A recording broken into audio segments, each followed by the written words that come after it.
Fala, galera, seja bem-vinda a mais um episódio do Saúde em Primeiro Lugar. Esse podcast onde a gente se propõe a falar de saúde no seu aspecto mais amplo, desde saúde física, saúde mental, saúde profissional, financeira, para todos aqueles que buscam uma vida com mais qualidade. E hoje eu trouxe uma convidada aqui que já faz tempo que a gente tenta casar essa agenda e finalmente a gente conseguiu. Mas tudo tem seu tempo certo e ela não poderia sentar aqui em hora melhor. E vocês vão entender por que eu estou falando isso. Bom, vou fazer aquela apresentaçãozinha tradicional que vocês já estão acostumados, mas antes, não se esquece de se inscrever no canal, curtir, comentar, compartilhar e ativar o sininho para você sempre ser notificado quando um novo episódio for ao ar. Então vamos lá, eu estou aqui com a doutora Juliana Moreira Carneiro, que é ginecologista e mastologista, pós-graduada em envelhecimento saudável, com grande nicho de atendimento nas mulheres 40 a mais, com menopausa, reposição hormonal, também vai falar um pouquinho de laser íntimo, com foco na saúde integral da mulher e qualidade de vida. Então, como você já deu para perceber, vamos falar da longevidade feminina, longevidade saudável, porque não basta viver muito, precisamos viver bem, né? Então, Ju, já me sinto íntima, seja muito bem-vinda, te agradeço. Obrigada, por você Manu. Disponibilizar do seu tempo de estar aqui com a gente. Que bom que a gente conseguiu finalmente. Sim, né? conseguimos. Prazer estar aqui com você. Obrigada pelo convite e pela insistência. Eu sou insistente casar uma mesmo. Ju, eu sempre abro, né, apresentando formalmente, mas eu sempre gosto depois de pedir para os convidados se apresentarem como eles gostariam de se apresentar para além do que eles fazem. Então, quem é a Ju para além do que ela faz? Acho que profissionalmente você me apresentou muito bem, acho que eu não tenho quase nada para acrescentar, mas enfim, eu sou ginecologista, mastologista, tenho 47 anos, tenho 2 filhos gêmeos de 8 anos, sou casada, gosto muito de esporte, gosto muito de uma vida saudável, de uma vida com qualidade. Estou na menopausa, eu trabalho muito com um nicho de mulheres que estão passando por esse período do climatério e eu vivo isso na pele, né? Pois é. Todas nós, né? eu falei que não poderia ter momento melhor, porque a gente estava conversando nos bastidores e eu até tenho compartilhado um pouquinho nos meus stories, né? Que eu estou vivendo esse momento aí da perimenopausa, né? Ainda não entrei na menopausa mesmo, mas estamos aí já sofrendo com os sintomas que são cada vez mais comuns e que, graças a Deus, a gente tem falado cada vez mais disso, né, Ju? Então, eu queria que a gente começasse, assim, definindo mesmo para o público leigo, né? O que é menopausa, o que é climatério, o que é perimenopausa, quando um começa, quando outro termina, porque eu acho que tem uma grande confusão aí, né? Que as pessoas têm dúvidas. É uma grande bagunça de termos, né? Sim. A gente se refere comumente tudo como menopausa, né? Tudo que está acontecendo ao redor da menopausa, a gente fala comumente menopausa. Menopausa, na verdade, nada mais é do que uma data, né? Que significa a última menstruação da mulher, o último ciclo reprodutivo, que é quando os ovários da mulher param de funcionar, deixam de produzir hormônios e ela não pode mais reproduzir, né? Não pode mais ter filhos de forma espontânea. Só que essa data, ela só é dada de uma forma retroativa. E aí que vem a confusão, né? Porque a gente só diz que uma mulher está na menopausa depois de um ano que ela está sem menstruar, tá? Sim. E toda fase que acontece antes disso tudo acontecer e que já pode vir acompanhada de alguns sintomas, desde alterações de ciclos menstruais, como outros sintomas que a gente fala que é da própria menopausa, que a gente até vai abordar mais para frente, a gente chama de pré-menopausa ou perimenopausa, que é o período anterior. E o que é o climatério? O climatério é todo o período que envolve a perimenopausa, a menopausa e a pós-menopausa. E a pós-menopausa? A pós-menopausa é depois desse 1 ano, a gente fala que a mulher já passou da menopausa. Ela está na pós-menopausa. Porque a menopausa é só aquela data. Mas a gente chama a pós-menopausa do quê? De menopausa. Sim. Né? Então, é assim, verdade. quando eu estiver falando e falar menopausa, é depois que entrou na menopausa. Mas a gente vai ver que nem sempre a gente precisa esperar este 1 ano da mulher sem menstruar, se ela tiver com muitos sintomas, com alguma coisa, para instituir um tratamento, para mudar algumas coisas, né, na vida dela. Quando é que a gente define que a mulher está no climatério? Olha eu fazendo... Não, calma. O climatério é tudo. Quando é que a gente define que a mulher entrou na pré-menopausa? Geralmente começam a ter algumas alterações relacionadas principalmente ao padrão menstrual. Então, as mulheres começam a ter alterações de ciclo, que podem ser desde ciclos mais curtos, a mulher começa a menstruar a cada 20 dias, a cada 22 dias, começa a encurtar esses ciclos. Para algumas mulheres, é confuso, porque muitas coisas podem acontecer. Para algumas mulheres, esses ciclos eles começam a ficar mais longos. Então, ela começa a ter ciclos de 35, de 38 dias. Às vezes, ela mantém o ciclo normal, mas começa a ter variação de quantidade de fluxo menstrual. Então, começa a menstruar muito pouco. Algumas começam a menstruar em grande quantidade. E muitas vezes com ciclos marcados por TPMs muito mais intensas do que ela tinha anteriormente. E o interessante é que isso pode acontecer, às vezes, até 10 anos antes dessa mulher entrar na menopausa. Então, eu sempre coloco que 40 anos é uma idade que a gente tem que começar a ficar um pouco alerta. Média, né? Não é que a idade vai média. ter alteração para a maioria. A maioria Sim. começa mais tarde do que 40. Mas com 40, a gente já tem que ficar de olho. Então, gente, calma, vocês não estão enlouquecendo.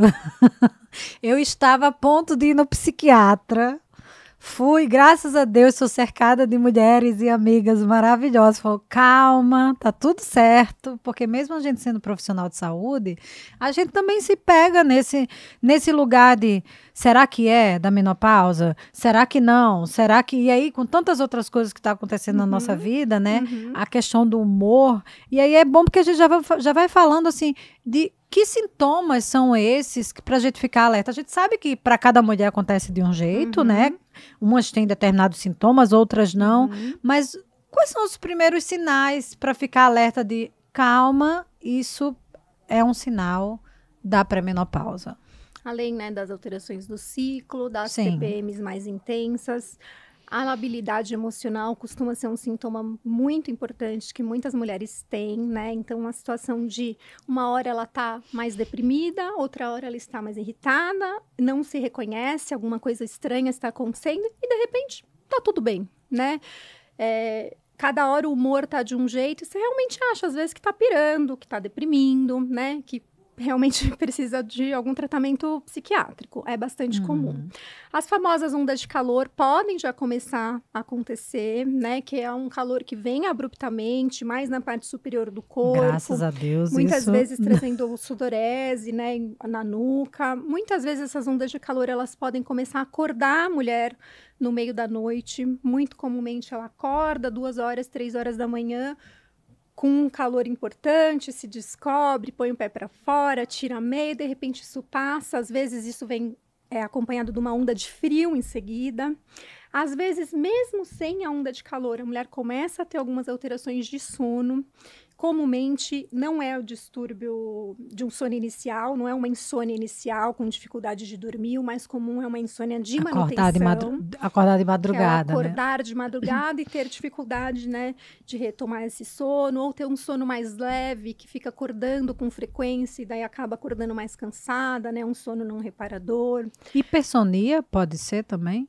Olha, não é muito comum, viu? Mas tem mulher que acaba, assim, não dormindo bem, né? E daí, assim, eu acredito-se que é mais pelo fato dela não dormir bem, acorda mais cansada e fica muito mais cansada mesmo, mais sonolenta, passa o dia inteiro sentindo que tá com mais sono. Porque isso é uma coisa que eu tenho... Assim, eu durmo muito bem, nunca tive problema para dormir, nunca. Mesmo de, assim, não só de quantidade de horas, mesmo sendo uma pessoa que até hoje ainda dá plantão noturno, mas eu tenho... Eu consigo descansar. Mas eu tenho tido uma hipersonia esquisita. Durante tarde. O dia, mais sonolenta. Tem horários específicos, assim, sabe? Fim de tarde, assim. Não acredito que seja pela qualidade do sono, mas enfim, também pode ser uma coisa isolada, né? Que Pelo não tem nada a ver. Cansaço, né? Às vezes, porque o cansaço também é um sintoma a gente nem define exatamente como o sintoma da menopausa, mas é um sintoma importante. Muitas mulheres se sentem mais cansadas, com menos energia, sem energia, com mais fadiga. Tem vários outros sintomas que podem ocorrer, mas assim, os mais comuns, principalmente no início, são esses, né? O esquecimento. Então, assim, a tal da névoa mental, a mulher começa a perder um pouco o foco, uma dificuldade, às vezes, de aprendizado, de ler um livro, prender atenção, de ver um filme, conseguir seguir direitinho. Super me reconheço. Lembrar, não, como que era aquela palavra mesmo? Entrar num lugar, o que eu ia fazer? Eu vi a Mônica Martelli esses dias falando que ela esqueceu a palavra porteiro. Eu vi também, ela tem uns vídeos muito bons. E assim, é isto mesmo, né? Assim, é esquecer coisa que você fala, não, eu não esqueceria, né? Sim. E começa a esquecer. E tudo isso se deve à queda realmente do estradiol, né? É a queda hormonal que provoca a maioria desses sintomas. E podem ter muitos outros, né? Taquicardia, zumbido, tem sintomas, olho mais seco, pele mais seca, cabelo mais fino. A perda da lubrificação, Perda da né? lubrificação vaginal é um sintoma importante, mas que costuma vir um pouquinho, numa Mais fase pra um frente. pouquinho mais tardia, não tanto, né, antes de entrar na menopausa, mas é um sintoma importante. Olha, tem muitos sintomas tem uma descritos. listinha, mas tem os clássicos, né? A gente sabe que tem esses clássicos aí que quando a gente vai conversar entre amigas, é realmente sempre os que são mais comuns. Antes de a gente entrar na parte de reposição hormonal, né? Essa parte que a gente, com certeza é onde a gente vai se prender mais, eu queria saber assim, o que seria um check-up ideal para uma mulher que está na pré-menopausa, né? Que exames são imprescindíveis da mulher fazer, não só para avaliar o momento de iniciar uma reposição hormonal, mas de uma forma geral, para a saúde da mulher, né? Quais são, tipo, vou fazer um check-up da mulher que está na perimenopausa. Sim. Vamos começar pelos exames, assim, o exame básico, que acho que toda mulher tem que fazer, independente da menopausa, Papa Nicolau, né? Para a prevenção de câncer de colo de útero. Mamografia é um exame essencial, né? Mamografia para as mulheres mais jovens, que ainda têm mama densa, ultrassom de mama quase sempre é necessário também. Ultrassom transvaginal é um exame muito importante para olhar se tem folículo nesses ovários, se está tudo bem com o ovário, para ver a camada interna do útero, endométrio, se está tudo bem, avaliar se está tudo adequado. Densitometria óssea, a gente não precisa pedir muito antes da menopausa, mas quando já começa a ter alteração hormonal, já começa a ter sintoma, é interessante avaliar a massa óssea. A mulher tem uma perda de massa óssea significativa nos 2 a 3 primeiros anos de menopausa, então se já tem alguma coisa, é uma indicação da gente começar um tratamento o mais precoce possível. E qual a frequência dessa densitometria? A densitometria, estando alterada, a gente pede anualmente. Estando normal, dá para pedir a cada 2 anos, tá? Eu gosto muito de fazer a avaliação cardiovascular, né? É uma idade que as mulheres começam a ter um aumento de risco cardiovascular com a queda hormonal. Então, a gente começa a ter uma alteração lipídica. Então, o colesterol ruim tem uma tendência a aumentar, o colesterol bom tem uma tendência a diminuir. A queda do estradiol já entra em outro assunto. Não, mas eles todos se conectam. A queda do estradiol, ela tem muito a ver com uma redistribuição da gordura corporal por uma gordura mais abdominal, que também aumenta o risco cardiovascular. Então, é muito importante avaliar o risco cardiovascular dessas mulheres. Então, fazer um eletro, fazer um teste ergométrico, um ecocardiograma e um Doppler das carótidas para avaliar se não tem placa, se está tudo bem, o colesterol do jeito que está. Por que tem essa alteração lipídica? Qual que é essa influência? É pela queda do estradiol. Essa desgraceira desse estradiol, né, menina? É o hormônio mais importante da mulher, né? É uma tendência muito grande de cair LDL, né? Que é o colesterol. É impressionante como o corpo da gente... Desculpa, de cair HDL, que é o colesterol bom, mas principalmente de aumentar o LDL. E é impressionante, porque realmente o corpo muda, assim. A gente estava conversando aqui no off, né? Cara, meu corpo de 2 anos pra cá, assim, mudou completamente. E a gente tem aquela luta, não só contra a balança, eu falo que pra mim, pior do que a balança é a fita métrica para medir circunferência abdominal. Uhum. Às vezes Sim. eu me preocupo mais com a circunferência abdominal do que o peso de balança, de Sim. verdade. Sim. Mas é assim, e acaba que assim, a mulher já sofre tanta pressão estética, né? E aí quando vai envelhecendo, ainda vem junto aí Pois é, esse combo. por isso que, né, as mudanças de estilo de vida, a gente vai falar de reposição, mas as mudanças de estilo de vida nessa fase, elas são ainda mais importantes do que em outras fases, né? Sim. A mulher que pratica exercício regular, que tem uma alimentação razoavelmente equilibrada, né? Não precisa ser uma alimentação perfeita, mas razoavelmente equilibrada. Ela um sono bom, né? Um nível de estresse controlado. É uma mulher que vai passar por essa fase, que é uma fase de dificuldades, mesmo tratando, né? De uma forma muito mais tranquila, né? Se para quem já faz... Eu sempre falo assim, gente, eu sei que existe o mundo real e o mundo ideal, né? No mundo ideal seria praticar atividade física, alimentação saudável, dormir bem, gerenciar o estresse, mas aí é a Manuela, né? Eu falo assim, se você tiver que escolher uma única coisa dessas, foca na atividade física. Faça exercício físico, né? Eu também. Porque eu acho que a atividade física, por tabela, ela melhora o sono, por tabela, ela ajuda o estresse, por tabela, você acaba querendo se alimentar melhor. Sim. Porque você fala, nossa, eu tô fazendo atividade física, vou né? Então, eu falo, foca na atividade física.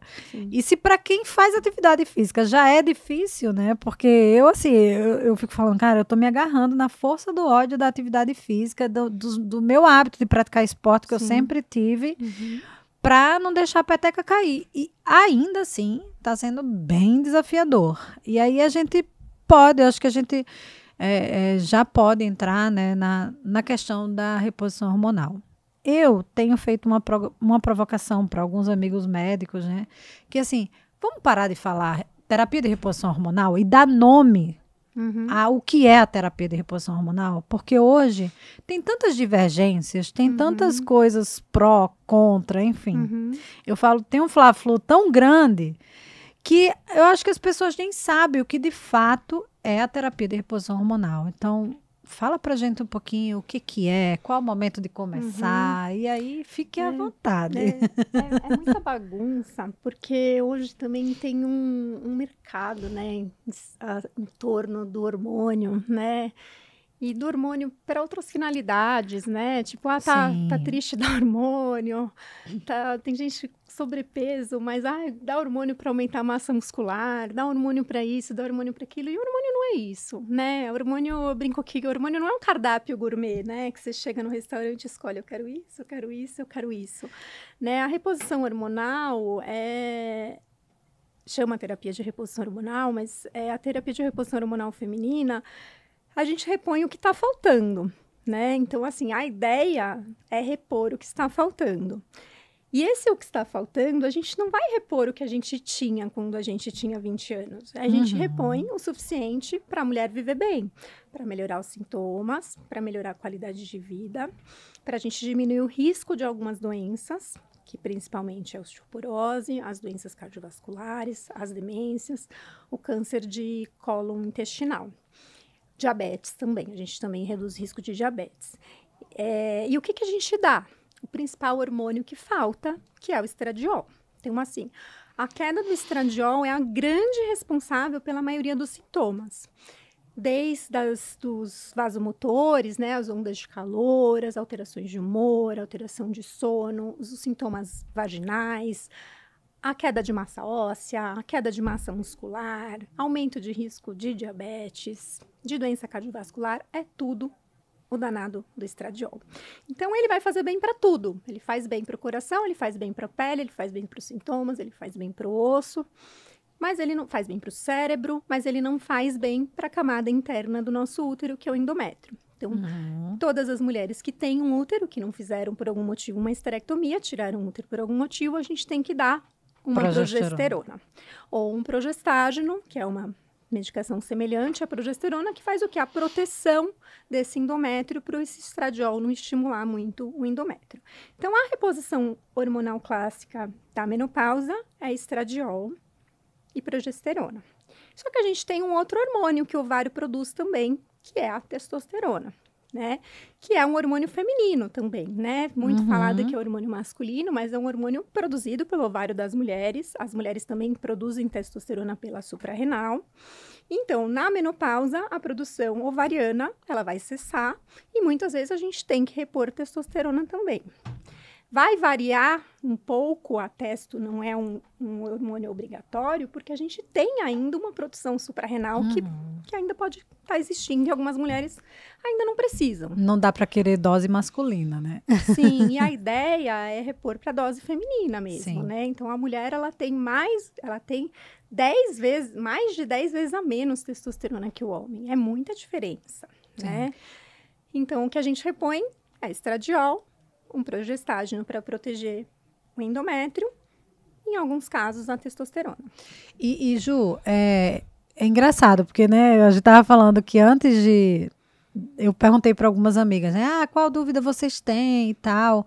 E ainda assim, né, sabendo do estradiol, da progesterona e da testo em alguns casos, ainda tem uma dúvida assim, eu compro de prateleira ou é manipulado? Até porque tem uma questão de custo, às vezes manda manipular, às vezes a gente sabe que, né, de novo, a história do mercado, né, as farmácias parceiras e quando manipular, quando não manipular, qual formulação, é gel, é comprimido, porque isso tudo é uma dúvida louca na cabeça de todo mundo. Então, assim, a gente tem algumas vias, né, para reposição, né? A gente tem a via oral, né, que é uma via que funciona, tá? A gente tem via oral, tem na indústria farmacêutica. Para todos eles?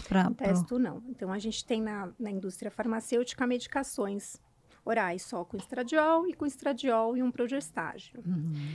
A testosterona, a gente não tem na indústria farmacêutica testosterona. Então, a gente tem que usar ou em forma de gel manipulado ou em forma de implante, que a gente até conversa sobre isso mais para frente, né? A outra via, e que é uma via preferencial, porque a via oral ela tem primeira passagem hepática, ela aumenta um pouco o risco trombogênico, ela tem algumas contraindicações para algumas mulheres com hipertensão, tem algumas patologias que contraindicam a via oral, e é preferencial a via transdérmica, que é ou passando gel ou colando adesivo na pele, tá? E daí a gente tem estradiol na indústria farmacêutica. A gente tem 3 géis no mercado de estradiol e tem um adesivo, que tem 2 marcas que tem estradiol e tem uma marca que tem estradiol com um progestágeno. Na minha opinião, Juliana, não tem por que a gente manipular estradiol, uma vez que a gente tem um produto da indústria atestado com um veículo de administração, que é um veículo alcoólico, que é de absorção muito melhor, muito superior do que o que a gente tem na manipulação, fora, né, o tato de que a manipulação é uma coisa um pouco mais caseira, digamos. Sim. Né? Então, eu já vi várias pacientes usando estradiol da indústria manipulado, e o efeito não é igual. Então, assim, se a gente tem na indústria uma coisa que foi testada e estudado, não tem por que ficar manipulando. Que já é produzido em larga escala. Então, assim, o estradiol, eu costumo usar o gel da indústria. E quando a gente usa o gel da indústria, a gente tem algumas opções de progestágenos para usar junto, que daí geralmente é por via oral, ou em forma de diumirena, que a gente pode colocar um dispositivo dentro do útero, que protege também o endométrio. Ou a gente usa em forma de adesivo, que a gente tem a opção de usar as 2 coisas já em um adesivo, que a gente troca 2 vezes por semana. Em ambas as situações, a testosterona ela tem que ser manipulada, porque a gente não tem no Brasil nem testosterona em gel e nem testosterona em adesivo. O que tem gel é para dose masculina, dose né? masculina. Então, assim, na farmácia a gente tem o gel em dose masculina, que não deve ser usado por mulheres. Não usem gel de testosterona comprado em farmácia. Preste atenção, pelo amor de Deus. Não deve ser usado em mulher de forma alguma, porque é uma dose muito superior. E eu já vi muita gente usando, muita gente, então usa segunda, quarta e sexta, então usa metade do pump, usa metade do sachê. Não dá certo. Olha, tá? eu que sou do esporte, eu nem vou começar a te contar as Você já histórias viu, né? que eu ouço, porque... E testosterona injetável para a mulher também não faz parte de reposição hormonal, né? Nem por via oral. Então... E quando a gente começa a falar de contraindicações, né? Porque a gente sabe que ainda hoje tem muitos mitos com relação à reposição hormonal. Muitas pessoas têm medo. Eu confesso para você que eu, sendo profissional de saúde, demorei a começar por um certo receio, né? Demorei a começar, enfim. Comecei, isso é que importa. Quais são as contraindicações? O que é verdade, o que é mentira nisso assim tudo mesmo que a gente fala? Eu sou ginecologista, trabalho com isso há muito tempo. Aí eu entrei na menopausa e comecei a fazer a minha reposição. Cheguei em casa contando pro meu marido, né? Meu marido é médico. O que ele falou? Meu Deus do céu, Você isso tá vai louca. te dar câncer. Então, assim, mesmo no meio da saúde, mesmo em alguém que ouve eu sempre falando disso, é uma coisa que é enraizada. Acho que o grande mito são dois, eu acho. Reposição hormonal dá câncer e reposição hormonal engorda. Porque para a mulher, o hormônio engorda, né? É isso? E, assim, o que engorda, na verdade, é a falta do estradiol, né? Então, assim, a falta do estradiol reduz nosso metabolismo, aumenta nosso apetite, que a gente chama de hedônico, que é o apetite por coisas gostosas, né? Que é aquele por coisas palatáveis, e é o que engorda, né? E a falta do estradiol promove uma redistribuição da gordura corporal de uma gordura feminina, que é a gordura mais periférica, para a gordura mais central, mais abdominal. Então, assim, é a falta do hormônio que engorda. O hormônio vai te emagrecer? Não. Mas ele vai te ajudar nesse processo. Sim. Né? E outra coisa, né? Assim, preciso fazer esse parêntese como uma pessoa que é especialista de medicina do estilo de vida.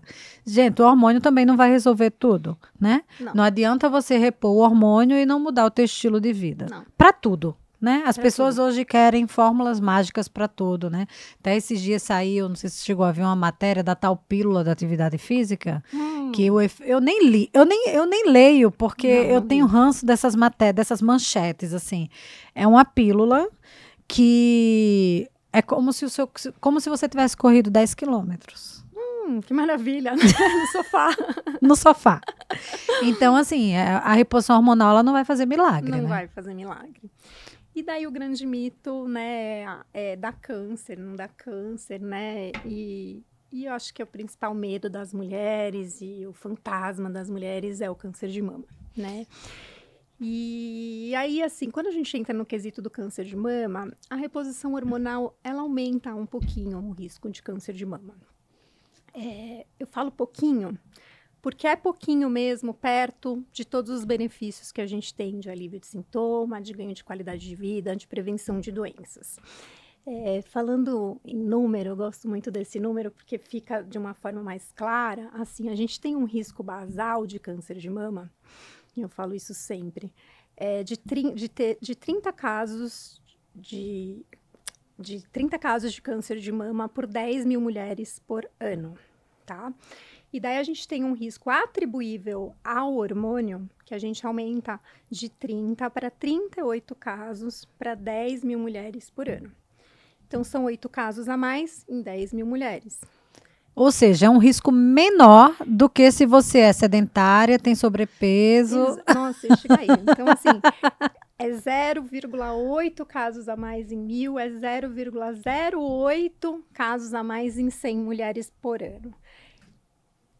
Sobrepeso e obesidade aumenta muito mais o risco de câncer de mama. Exatamente. Então, assim, a principal mudança de estilo de vida para evitar câncer de mama é combater o sobrepeso e a obesidade e se manter ativo, né? Exato. E ninguém lembra muito disso, né? Ninguém não, né? Mas, enfim.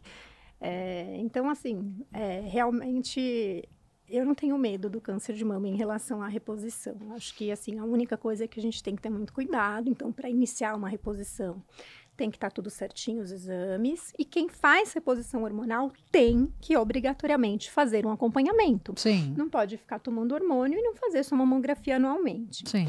E uma coisa importante de falar é que, assim, o hormônio, ele não faz uma célula normal virar uma célula cancerígena. Ele não é oncogênico, ele não transforma a célula. O que o hormônio faz é fazer a proliferação mamária. Então, se você já tem um tumor lá incipiente, pequenininho, ele pode estimular o crescimento. E você vai fazer exame e vai diagnosticar. Sim. Né? Sim. Então, é um fantasma mesmo, É né? um fantasma, porque eu acho que é um fantasma de... O câncer ainda é um fantasma, né? Sim. E o câncer de mama na mulher, ele é muito estigmatizante, né? Sim. Por conta de, né? enfim, toda a questão estética. Tem Sim. toda a parte de quimioterapia, de um tratamento que, né, é Sim. difícil, né? E então, a contraindicação clara é em pacientes que tiveram câncer de mama. Contraindicação que eu acho que é indiscutível, né? Que quase todo mundo... Unanimidade. Unânime, pacientes que têm antecedente pessoal de câncer de mama ou uma biópsia com uma lesão predisponente. Então, às vezes, você tem uma biópsia que tem uma lesão atípica, já é uma contraindicação. Uhum. Antecedente familiar não é uma contraindicação absoluta. Nem mãe, né? Nem mãe. E daí, assim, quando tem um antecedente familiar muito importante, com várias pessoas na família, várias pacientes jovens, a gente usa alguns critérios de risco para determinar qual o risco dessa paciente e determinar com ela o risco e benefício dessa reposição, fazer essa escolha que geralmente em é um acordo em comum entre médico e paciente, né? E um grande desafio para a gente é essa paciente que teve câncer de mama era que entra isso, na menopausa. Era né? justamente isso que eu ia perguntar. O que fazer com as mulheres que não podem fazer reposição? Putz, porque é muito legal, né? Eu que trabalho com reposição, falar, faz reposição, vai melhorar isso, vai melhorar aquilo, você vai ficar, né, ótima em várias questões. Mas quando chega a paciente, puxa, né, tive câncer de mama, e às vezes faz tempo, às vezes, eu tive câncer de mama há 8 anos. 8 anos, tá tudo bem comigo, eu não posso. E realmente, assim, é uma contraindicação, tem um risco que não vale a pena ser corrido, mas a gente tem o que fazer por essas mulheres. Então, assim, não tem nada para fazer, né? A diferença é que, assim, nenhum outro tratamento, ele é capaz de melhorar os sintomas tanto quanto a o reposição. hormônio, tá? Então, isso é fato. Nada vai melhorar a massa óssea tanto quanto, nada melhora o fogacho tanto quanto, mas a gente tem que fazer o que fazer por tudo. E daí a gente acaba fazendo os tratamentos mais pontuais. Então, assim, a mulher tá com fogacho, a gente vai tentar alguma coisa específica para o fogacho. Existe fitoterápico, que dá para tentar para fogacho, existe antidepressivo, que tem melhora expressiva de fogacho. Tá para sair no Brasil uma medicação específica para fogacho. Eu vi alguma coisa esses dias. É um nome que é um palavrão, que acho que é fesolinetranto, acho que é alguma coisa assim. Agora esqueci o nome da droga. Mas já tem nos Estados Unidos e deve sair esse ano. O representante já falou que tá para sair e que tem estudo interessante, assim, com uma melhora bem significativa dos fogachos, que eu acho que é o sintoma mais incômodo e que para algumas mulheres dura muitos anos. Então, às vezes, tem mulher que fica 7, 10 anos, tem mulher com mais de 70 anos que às vezes tem fogacho. Então, é um sintoma que atrapalha muito a qualidade de vida. Era isso que eu ia te perguntar, assim, esses sintomas, na mulher que não repõe, ele dura... Não é para sempre, né? Assim, mas a média... Tem muitas mulheres que vai durar menos, tá? Mas, em média, ele dura 7 anos. Tem mulher que vai ter 3, mas eu falo assim, às vezes tem 1, 2, 3 anos que é fogacho. Mas aí tem os outros sintomas, né? Sim. Então, assim, em média, os sintomas duram em torno de 7 anos. E alguns não vão passar, né? A atrofia vaginal, ressecamento vaginal. Se não fizer nada, ele só vai piorando. Sim, né? claro. O cansaço, a fadiga, tem algumas coisas que só vão piorando, porque também pioram com o processo do envelhecimento, Sim. né? Infelizmente. Infelizmente.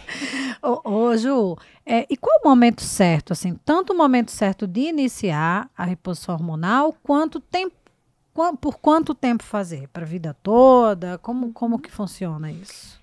O ideal é que a gente comece, assim, existem algumas indicações, né, para fazer a reposição, né, que são sintomas vasomotores, que são as ondas de calor e esses que a gente andou falando, os sintomas geniturinários, que podem ser o ressecamento vaginal, a baixa lubrificação, a incontinência urinária, as infecções urinárias de repetição, dor para ter relação, né? É uma indicação.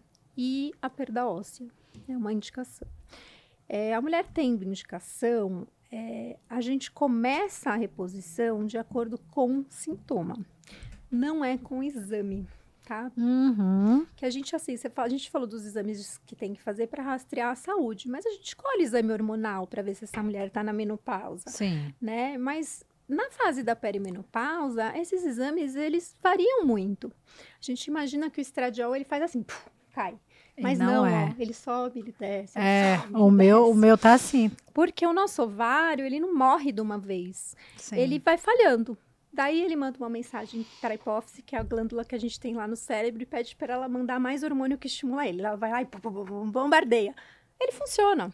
Daí produz, não estimula mais, produz menos de novo e fica assim. E se essa mulher estiver com muito sintoma, a gente não vai esperar ter um exame totalmente alterado para começar a tratar. A gente começa a reposição na perimenopausa, geralmente. O famoso a clínica é soberana. É soberana. Ou seja, começar com sintoma, não precisa esperar a menopausa em si. Não precisa esperar ter um ano sem menstruar ou FSH e estradiol totalmente alterados. Não tem essa necessidade. Claro que às vezes, assim, em algumas situações, às vezes a gente usa uma progesterona antes, tem algumas situações peculiares, que às vezes não é estradiol de uma vez, mas é sintoma que guia. E pensando no desfecho, porque a reposição também ela é visando um desfecho, uma melhora na saúde, em qualidade de vida e desfecho de doença, então diminuição de risco de osteoporose, doença cardiovascular, diabetes, demência, diabetes, o quanto antes a gente começar, a gente vai ter mais benefício. Sim.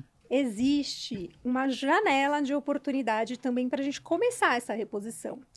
Então, assim, tá bom, não comecei agora eu tô mal, já faz 5 anos, 6 anos, sei lá, 20 anos que eu tô na menopausa. Eu posso começar a usar hormônio? Porque me falaram que melhora a minha qualidade de vida, que eu vou viver melhor, né? E não. Na verdade, a gente tem uma janela de oportunidade que foi estudada, que é o tempo que a gente tem benefício e não aumenta risco. Que o benefício, sim. E é grande, porque é uma janela de 10 anos. Da menopausa. Da menopausa. Então, até 10 anos, a gente está autorizado a iniciar a reposição, porque, em teoria, tem mais risco do que benefício. Tem mais benefício do que risco. E esse risco, geralmente, é risco de doença cardiovascular mesmo. Então, ou seja, mesmo aquelas pessoas que não têm sintoma, é recomendado fazer a reposição para diminuição de risco de doença. É controverso. É controverso, assim, porque se a gente for seguir a risca, a literatura, tudo, a gente tem as indicações. Sim, né? Mas... Mas eu faço, tá? Eu faço e acho que a maioria dos médicos faz, porque a maioria das mulheres, elas vão viver com uma qualidade de vida melhor e vão ter uma prevenção de risco fazendo a reposição hormonal. Sim, é claro, né? Por mais que tenha toda a teoria, na prática tem um olhar individualizado. Individualizado, né? E eu brinco assim, que se você espremer daqui, espremer dali, perguntar daqui, perguntar dali, você sempre acha uma indicação. É muito difícil não ter nenhuma. Nem que seja a parte vaginal. É que sabe o que acontece? Sabe? A gente é muito adaptável, né? E como é uma coisa que vai acontecendo aos poucos, não é do tipo assim, pum, do nada, você vai ter fogacho. Do nada, você vai ficar deprimida. Vai acontecendo muito aos pouquinhos. E às vezes, será que você não está tendo ou você não está percebendo? E aí você só se dá conta do benefício quando você começa a fazer a reposição. E aí você fala assim, cara, a situação estava ruim. Sabe por quê? Isso me fez lembrar a época que eu tomava anticoncepcional. Eu falava assim, cara, nunca tive libido baixa. Nunca tive nenhum problema com libido. E aí, quando eu parei de tomar, eu falei assim, menino, o que era bom já ficou melhor? Então, né, a gente não se dá conta. A mulher é muito resiliente, né, em relação à própria saúde, né? Sim. Muito, assim, a gente aguenta muita coisa, né? menstruação, é cólica, é Os homens não aguentariam nem... É puerpério, é muita coisa, né? Ainda tem a desgraça da menopausa, né? Que o homem não sofre metade do que a gente sofre. Tem a andropausa aí, mas... Eu tenho um amigo que fala que a menopausa é a prova de que Deus é homem. Com certeza. Eu concordo com ele. Pois é, então... Ô, Ju, saindo um pouquinho, a gente ainda vai voltar para falar de implante, mas para falar um pouco também sobre a questão de suplementação, né? Que também é um outro tema hoje em dia, controverso, divergente, um fala uma coisa, outro fala outra.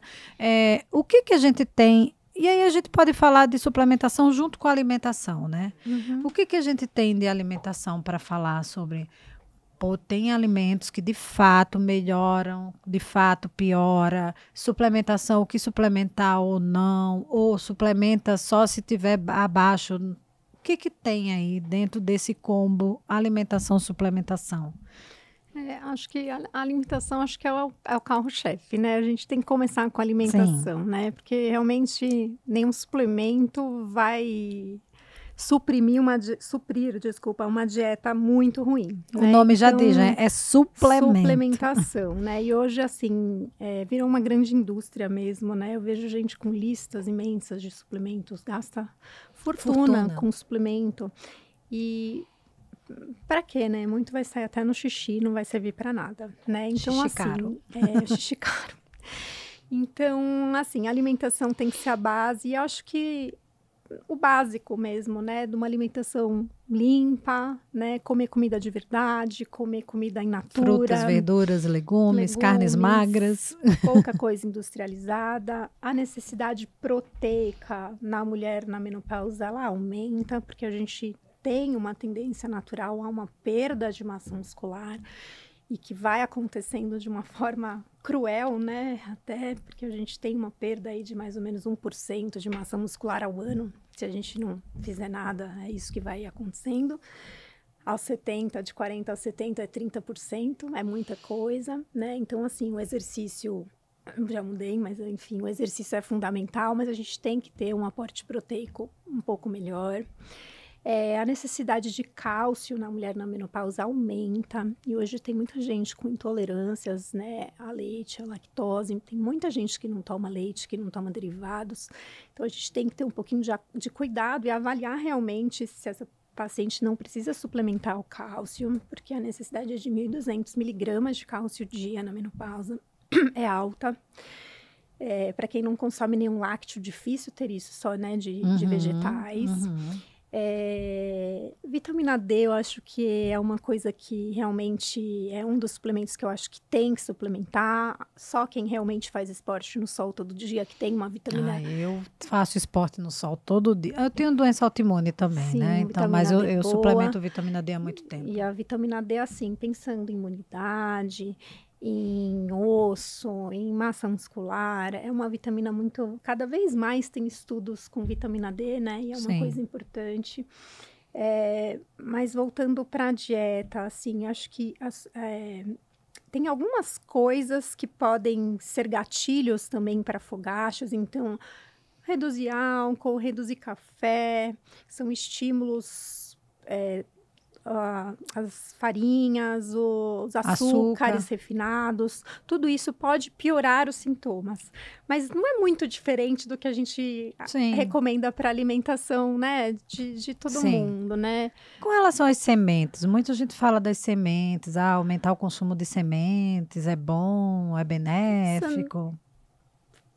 Para sintoma, pensando na saúde, acho que intestinal, porque assim, a menopausa ela induz a um estado inflamatório, então assim também pode piorar a parte intestinal, absorção, flora intestinal, então assim, sementes são boas, né, para a saúde, mas pensando em sintoma, não tem nada muito...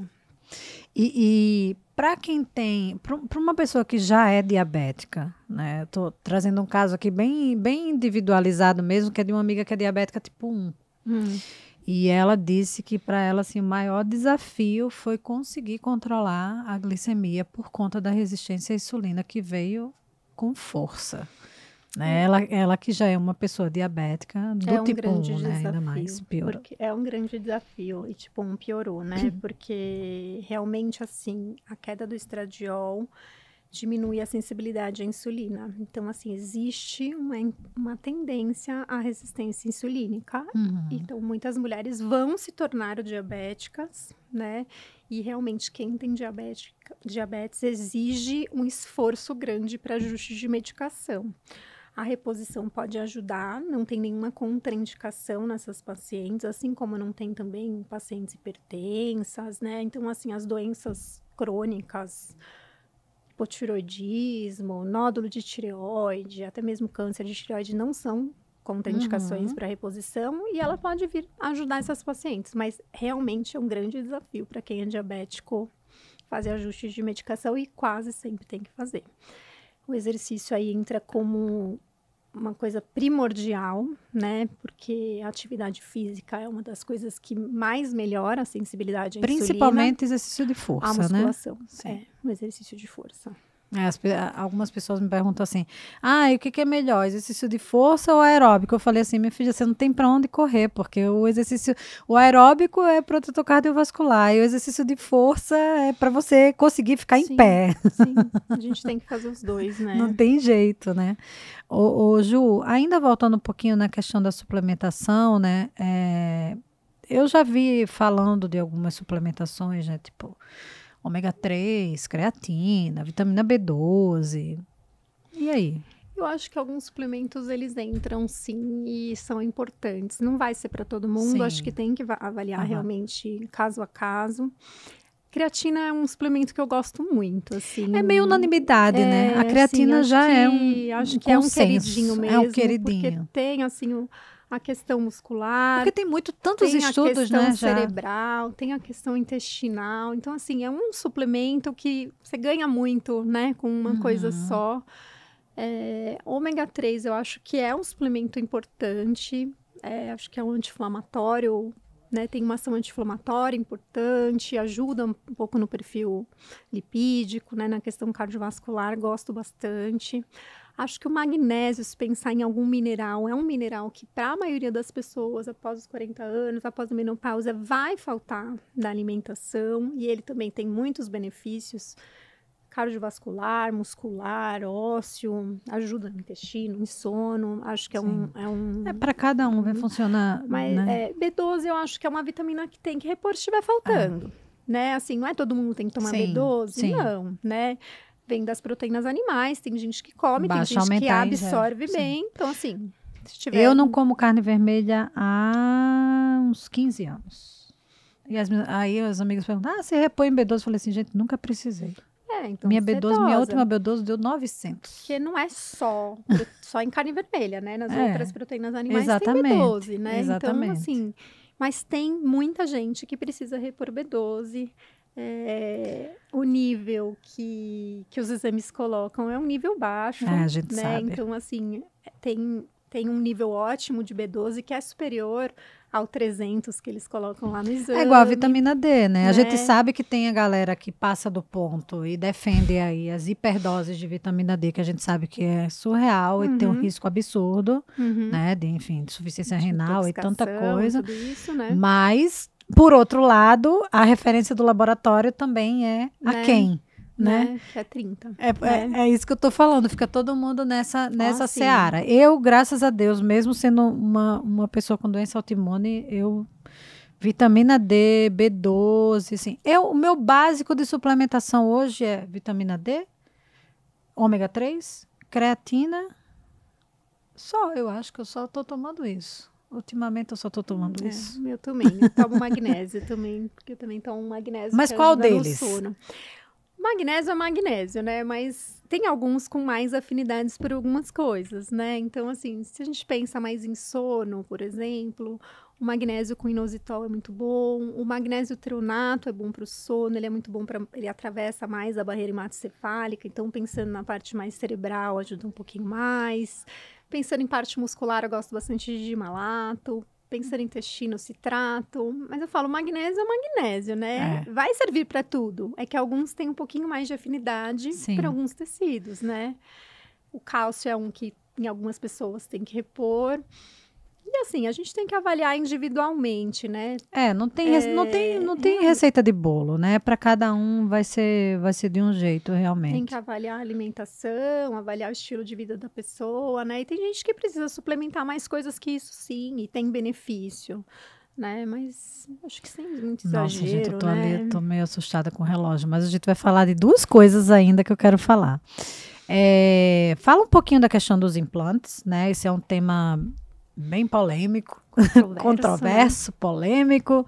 Enfim, eu estava lendo até ontem eu li um comunicado, não sei se é um comunicado que chama, de um hospital falando, não sei se você chegou a ver, viu, né? Enfim, fala um pouco desse assunto aí, tão espinhoso. O implante é controverso, mas a verdade é que, assim, a gente beira dois extremos, né? Quando a gente fala de implante, né? Tá a ignorância daqueles que querem usar isso como um mercado e fazem altas doses e fazem coisas muito absurdas. Bota tudo que quer e o que não quer. Que tá tudo errado e que também sou contra. E a ignorância daqueles que não querem estudar, não querem se aprofundar no assunto e querem ir contra, né? Então, e quem faz a coisa certa fica aqui, fica no meio do caminho, né? Assim, a gente tem bastante evidência científica na literatura de implante. Os implantes, eles começaram a aparecer desde a década de 40. Então, assim, na Europa, na Austrália, a gente tem grande uso de implante para reposição hormonal. Nos Estados Unidos, está crescendo o uso. Aqui no Brasil, a gente já teve um implante de estradiol há uns anos atrás que foi patenteado, que foi da indústria farmacêutica. E não vendeu, mercadologicamente não deu certo, acabou saindo. Então, assim, tem bastante estudo com implante. Mas o problema é isso, né? Tem muita gente usando doses muito erradas, combinando um monte de hormônio androgênico, chamando de chip da beleza, dando um monte de efeito colateral.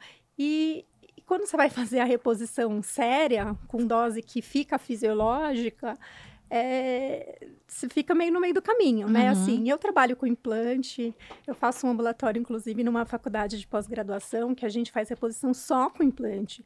Então, a gente já tá lá há 4 anos. Prático, né? A gente tem muito caso, a gente acompanha, a gente não tem nenhuma grande complicação. E vocês usam, o que tem no A gente implante? usa estradiol, a gente usa testosterona, a gente usa progesterona e a gente usa gestrinona como o progestágeno, na reposição hormonal da menopausa, né? A gestrinona também é um hormônio usado para outras patologias femininas, né? Para endometriose, adenomiose e algumas outras patologias relacionadas ao estrogênio. E, assim, o implante é prático, né? Sim. Porque, assim, você não precisa todo dia passar gel aqui, passar gel ali. A gente coloca o implante, que é um comprimidinho compactado do hormônio embaixo da pele. Ele vai sendo liberado aos poucos, mais ou menos ao longo de 6 meses.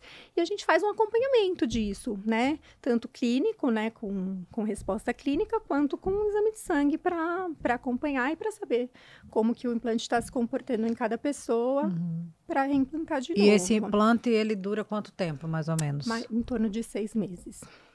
Bastante, né? É bom porque aumenta a adesão ao tratamento, né? Porque a gente fica, por exemplo, eu que viajo muito, dou plantão, não sei o quê. Tem que estar carregando o gel, carregando... Sim, eu acabo esquecendo, né? Eu usei todos os as formulações. Assim, vou testar tudo. Então, assim, usei estradiol em gel, usei teste em gel, usei adesivo. Hoje eu já uso implante há 3 anos praticamente. E assim, tinha muito esse lance de esquecer, de mudar o horário, daí acabava tendo fogacho, daí atesto todo o receio de passar, tem criança pequena, vai encostar, não vai encostar. Então, acabava pulando um dia, outro não, e daí você acaba não tendo a resposta clínica que você queria, né? Se você não usa direito. Né? Então, assim, é muito prático, eu gosto bastante. Eu não tenho dúvida que a gente está evoluindo para para os tratamentos se tornarem cada vez mais eficazes e práticos, né? E, enfim, existe o mercado, né? O mercado vai existir sempre, não tem jeito. Mas eu concordo com você que tem essas discrepâncias do 8 e do 80, do né? 8 e do 80, né? usar Porque em um vez da monte- gente regulamentar, às vezes é mais fácil tentar proibir, né? Sim. E fica essa guerra aí de Entre os próprios médicos, né? os próprios médicos, né? É. E assim, eu que faço uma reposição de uma forma séria, ética, a gente fica no meio do caminho mesmo, porque tem muitos colegas fazendo de uma maneira muito errada. Então, quem critica acaba tendo um embasamento para criticar. Sim, né? com certeza. Uma coisa que é bem interessante me perguntar, que eu não te perguntei. Existe uma dúvida muito grande. Quem é que faz a reposição hormonal? É ginecologista ou é endocrinologista? Ou os dois? Os dois. O ideal é que sejam os dois de forma conjunta.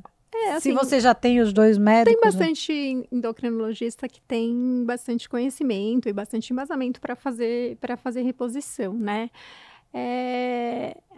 Só que tem algumas questões que acho que o ginecologista está mais gabaritado para acompanhar, né? Sim. Porque precisa de um acompanhamento da mama, do endométrio, uma grande, eu não vou dizer complicação, mas um grande efeito colateral que a gente tem é sangramento.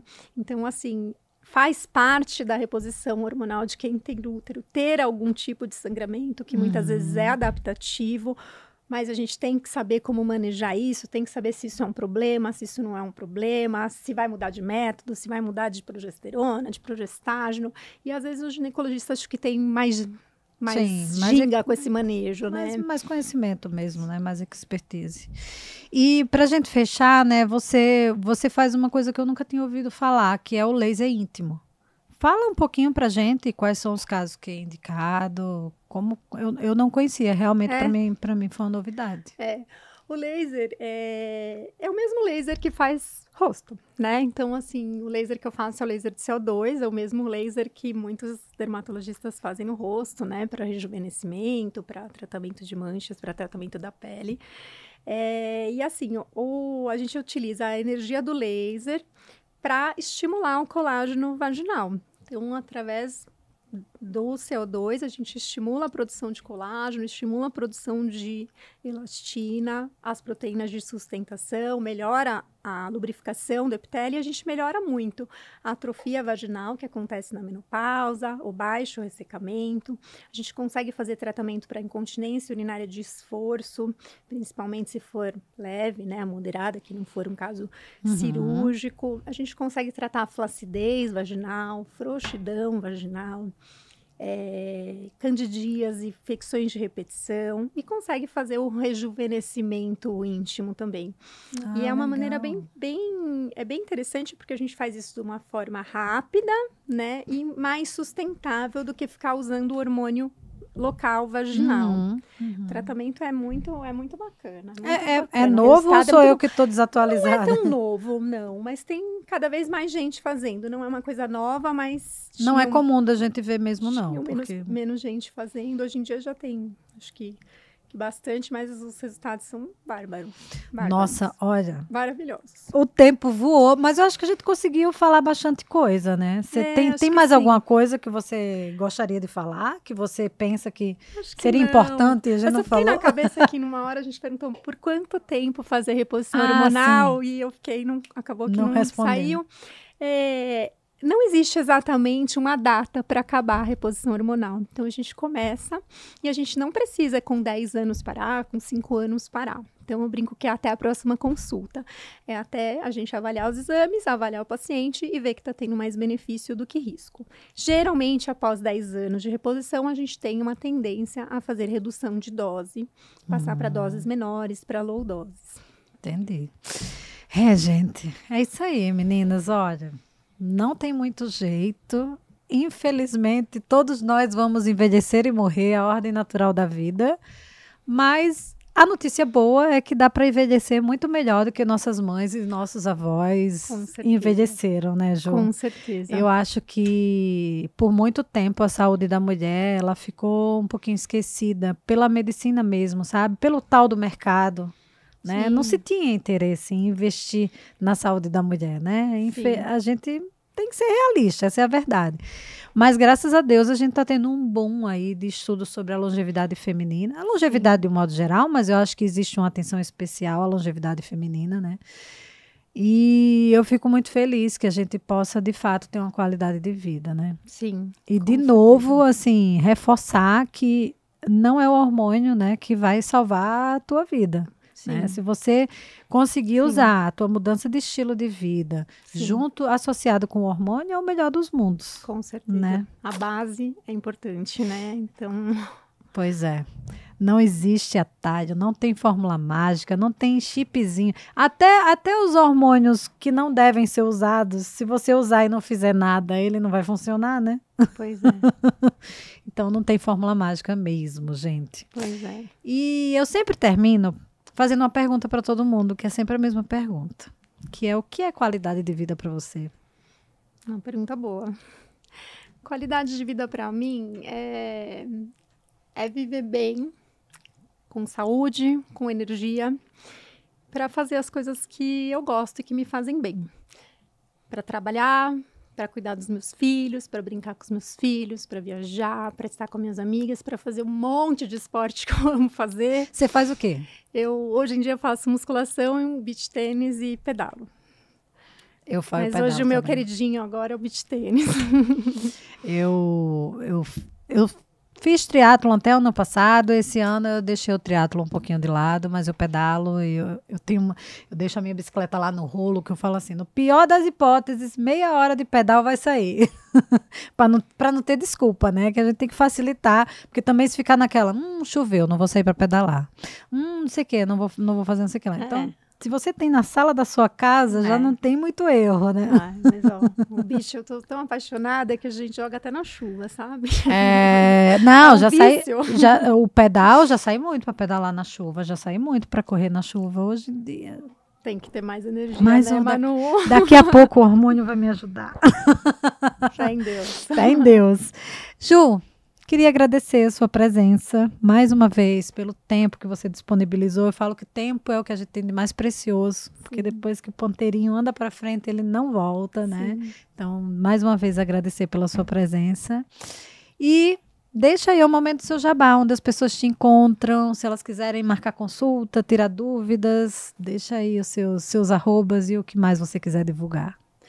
Eu tenho consultório em São Paulo, né, na região do Itaim. Meu Instagram é doutora Ju Moreira Carneiro, DRA Ju Moreira Carneiro. Lá tem na bio, tem o contato do consultório.